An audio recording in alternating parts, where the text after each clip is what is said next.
Cruise ships, once symbols of luxury and leisure, are marvels of engineering and architecture.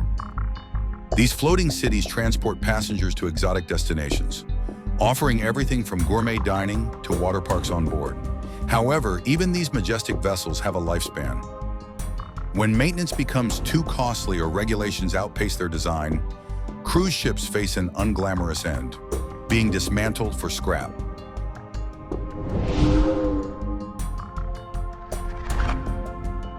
This process, known as ship recycling, transforms grand vessels into raw materials, salvaged equipment, and repurposed components. While this may seem a somber fate for ships that once sparkled on the open seas, the recycling industry plays a vital role in the global economy, ensuring that outdated vessels don't clog ports and waterways. Cruise ships are typically retired after 30 to 40 years of service, though economic downturns, such as the COVID-19 pandemic, have hastened this timeline for some. Keeping older ships operational can cost millions in repairs and upgrades to meet modern environmental and safety standards. For ship owners, recycling becomes a practical, albeit bittersweet, solution. Once the decision is made, valuable assets are stripped from the vessel. Furniture, kitchen equipment, artwork, and even lifeboats are auctioned or repurposed. Everything salvageable is removed before the ship embarks on its final voyage to a shipbreaking yard. Most decommissioned cruise ships end up in scrapyards in South Asia, particularly in countries like India, Bangladesh, and Turkey.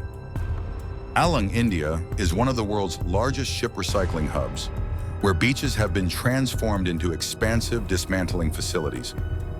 Ships are grounded onshore, often using their own propulsion, in a process known as beaching. Once ashore, the real work begins. Teams of workers dismantle the vessel piece by piece, starting from the top and working down to the hull. Workers first dismantle the interiors, removing insulation, wiring, and non-metallic materials.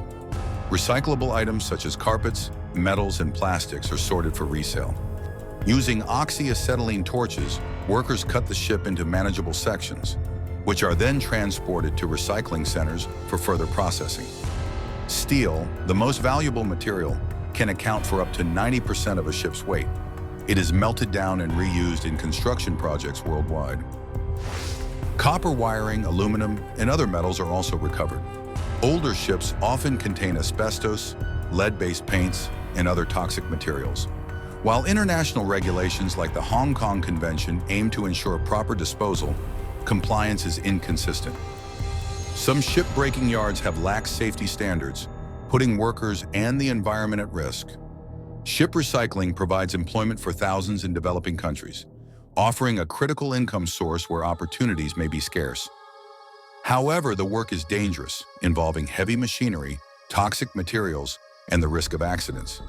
Efforts have been made to improve safety and environmental practices, but challenges remain. Recycling ships significantly reduces waste, as nearly 95% of a vessel's materials can be reused. This minimizes the need for mining and producing new materials. Nevertheless, concerns about pollution persist, especially in areas with weak environmental regulations. Famous examples of decommissioned cruise ships include the Carnival Fantasy, once a beloved vessel in the Carnival Cruise Line fleet, dismantled in Turkey in 2020 after 30 years of service. The Sovereign of the Seas, the world's first mega cruise ship, met its end in Alang in 2021, symbolizing the cruise industry's constant evolution.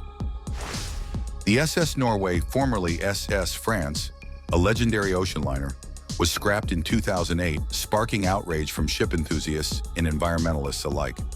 While dismantling marks the end of a ship's life, its materials find new purposes. Steel may become the framework of a skyscraper. Furniture might adorn a local cafe. In this way, cruise ships live on, even as their voyages at sea come to an end. For enthusiasts and passengers, the memories created aboard these ships endure.